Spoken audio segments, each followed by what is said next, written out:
अस्सलाम वालेकुम everyone, I hope you all are doing well. आज का जो हमारा टॉपिक है वो है कंडेंसेशन रिएक्शंस पे, जिसमें हम देखेंगे कि ये रिएक्शंस होते क्या हैं और कैसे होते हैं।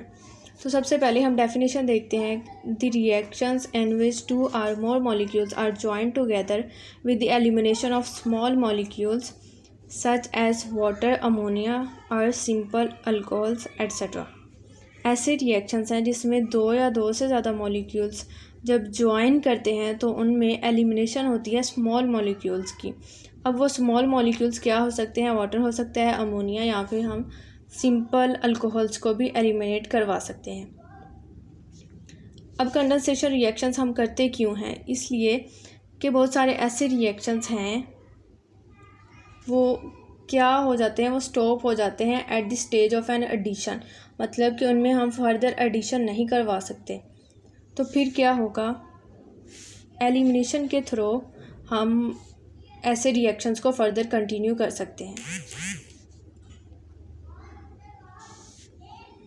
अब जो कंडेंसेशन रिएक्शंस हैं वो फॉलो करते हैं एक जनरल मैकेनिस्टिक पैटर्न को, जिसमें हमारे पास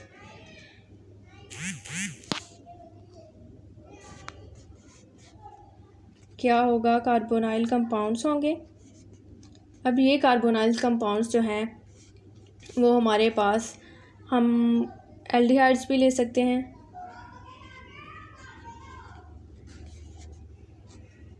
कीटोन्स, या फिर हम एस्टर्स भी इस्तेमाल कर सकते हैं।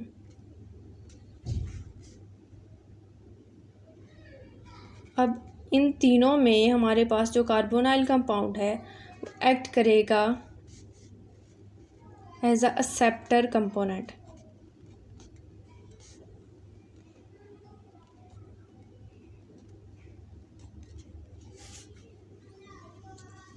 अब हम करैक्टरिस्टिक देख लेते हैं कि हम यहाँ पे इन रिएक्शंस में कार्बोनाइल कंपाउंड्स को क्यों इस्तेमाल कर रहे हैं।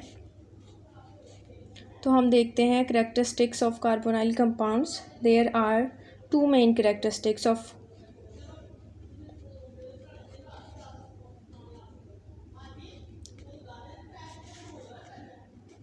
of carbonyl compounds.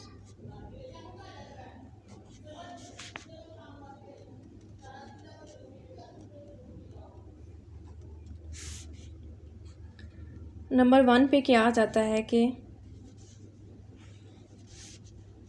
Carbonyl compounds में एबिलिटी होती है कि ये जो है वो न्यूक्लियोफिलिक एडिशन रिएक्शंस को अंडरगो करवा सकते हैं। Carbonyl compounds have ability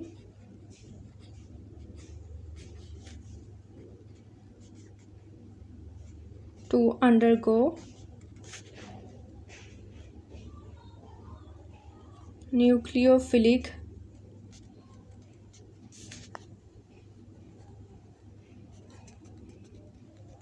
addition reactions।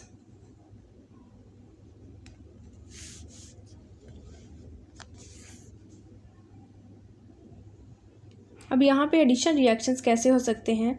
हमारे पास कार्बोनाइल ग्रुप है, ऑक्सीजन जो है वो हाईली इलेक्ट्रोनेगेटिव होने की वजह से कार्बन से इलेक्ट्रॉन्स जो है वो अपनी तरफ खींचेगा, तो यहाँ पे आ जाएगा पार्शियल नेगेटिव और इस कार्बन पे आ जाएगा पार्शियल पॉजिटिव। इस पार्शियल पॉजिटिव चार्ज की वजह से कार्बन के ऊपर हम इसमें इलेक्ट्रोफिलिक एडिशन करवा सकते हैं न्यूक्लियोफाइल की, हम इसमें न्यूक्लियोफिलिक एडिशन करवा सकते हैं। और दूसरा पॉइंट ये है कि जो एसिडिटी है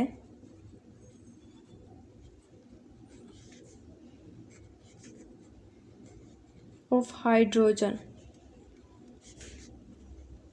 ऑन कार्बन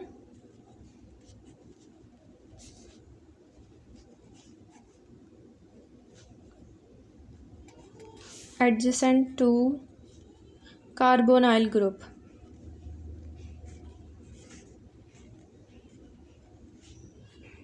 ये जो हम यहाँ पे कार्बोनाइल ग्रुप यूज़ कर रहे हैं, अब इस कार्बोनाइल ग्रुप के साथ जो हमारे पास इन तीनों में से कोई एक मौजूद होगा तो यहाँ पे हमारे पास कोई अल्काइल ग्रुप होगा जो कि है मिथाइल। ये हमने लिया है एल्डिहाइड। ये हमारा आ गया एक्सेप्टर पार्ट, और ये जो CH3 है ये एक्ट करेगा एज अ डोनर, तो इसको हम कहेंगे डोनर पार्ट। अब डोनर पार्ट क्यों कह रहे हैं हम, यहाँ पे इसका जो हाइड्रोजन है वो वीकली एसिडिक बिहेवियर शो कर रहा है।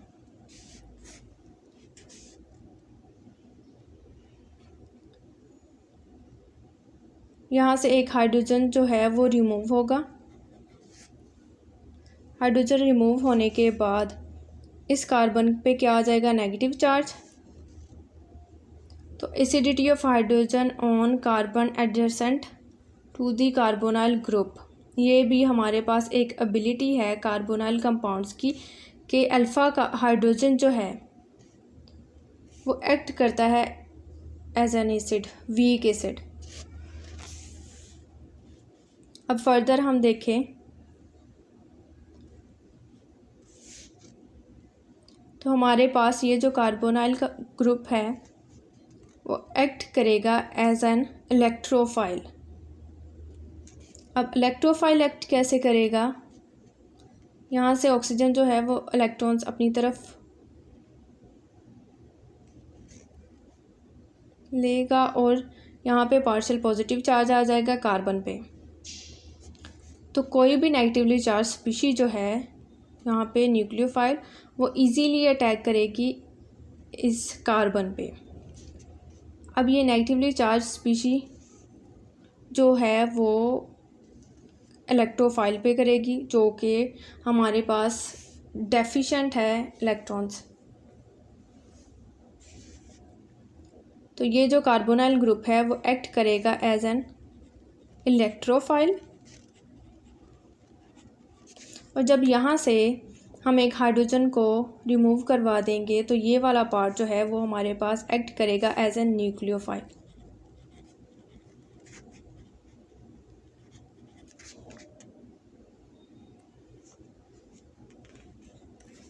इसलिए हम कह रहे हैं कि ये जो न्यूक्लियोफाइल है वो हमारे पास अटैक करेगा इस इलेक्ट्रोफाइल पे, और इस तरह हमारे पास न्यूक्लियोफिलिक एडिशन रिएक्शंस होंगे।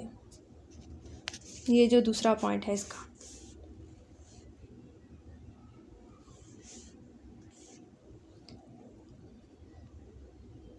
अब इस कार्बोनाइल ग्रुप के साथ वाले कार्बन पे को हम कहेंगे अल्फ़ा कार्बन, और ये जो हाइड्रोजन होगा और इसके ये जो 3 हाइड्रोजन होंगे उनको हम कहेंगे अल्फ़ा हाइड्रोजन। और इन 3 हाइड्रोजन में से एक हाइड्रोजन जब हम डोनेट कर देंगे तो वो हमारे पास क्या कहलाएगा, अल्फ़ा हाइड्रोजन।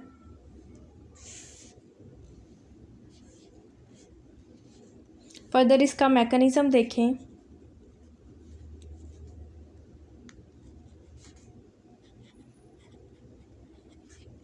कोई भी हमने कार्बोनाइल ग्रुप लिया, कार्बोनाइल कंपाउंड लिया है,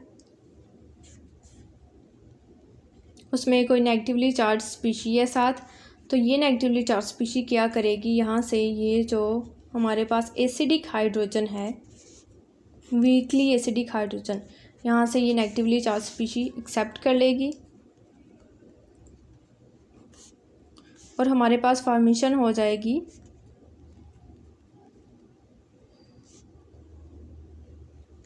कार्बेनाइन की, और इसको हम क्या कहते हैं, इनोलेट आइन।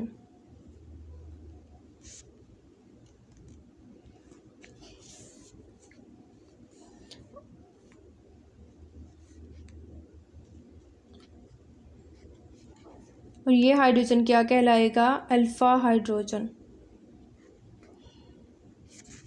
जो कि क्या है, एसिडिक।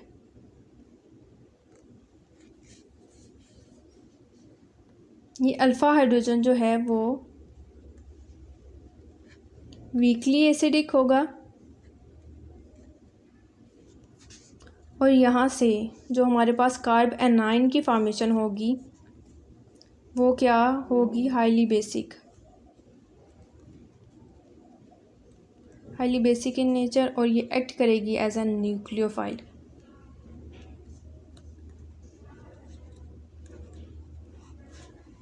अब ये जो हमारे पास न्यूक्लियोफाइल जनरेट हुआ है ये फर्दर जो है वो कार्बोनाइल कंपाउंड पे जाके उसके जो ये जो इलेक्ट्रोफाइल पार्ट है उस पे अटैक करेगा। अब ये जो कार्ब एनाइन है या फिर इनोलेट आयन,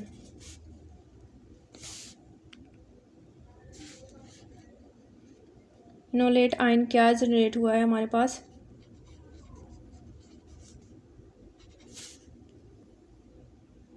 ये है हमारे पास इनोलेट आयन जो कि स्टेबल है बाय रेजोनेंस हाइब्रिड। अब ये स्टेबिलिटी कैसे आई है, ये जो नेगेटिवली चार्ज है कार्बन पर ये यहाँ पे शिफ्ट होगा और यहाँ से ऑक्सीजन, तो यहाँ पे आ जाएगा डबल बॉन्ड CO नेगेटिव। इस तरह ये जो रेजोनेंस के ज़रिए हमारे पास इनोलेट आयन जो है वो स्टेबल हो गया है। अब ये जो कार्ब एनाइन की फॉर्मेशन हुई है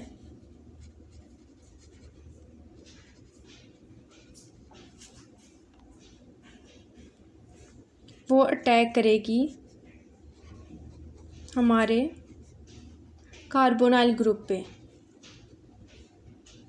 ये कार्बन पे आया पार्शियल पॉजिटिव चार्ज, अब ये जो नेगेटिवली चार्ज स्पीशीज है ये अटैक करेगी इस कार्बन पे। इस तरह हमारे पास जो है वो कंडेंसेशन रिएक्शंस जो है वो प्रोसीड होगा। न्यूक्लियोफाइल पार्ट्स जो हैं वो हमारे पास हो सकते हैं मिथाइलिन, जिनको हम एज एन न्यूक्लियोफाइल यूज़ कर सकते हैं, मिथाइलिन, कार्ब एनाइन, हमने यहाँ पे कार्ब एनाइन की फॉर्मेशन की है, कार्ब एनाइन, इनोल और इनोलेट, या फिर हम सिंपल न्यूक्लियोफाइल्स भी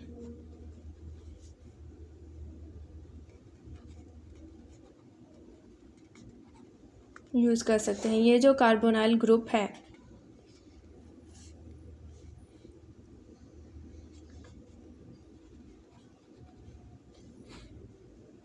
ये वाइटल रोल प्ले करता है अल्डोल और उसके जितनी भी रिलेटेड कंडेंसेशंस हैं उनमें ये जो कार्बोनाइल ग्रुप है वो वाइटल रोल जो है वो प्ले करता है। अब कंडेंसेशंस की हम टाइप देखें,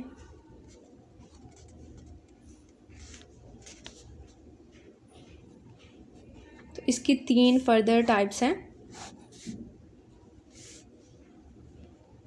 एक होगा aldol condensation, aldol like condensation,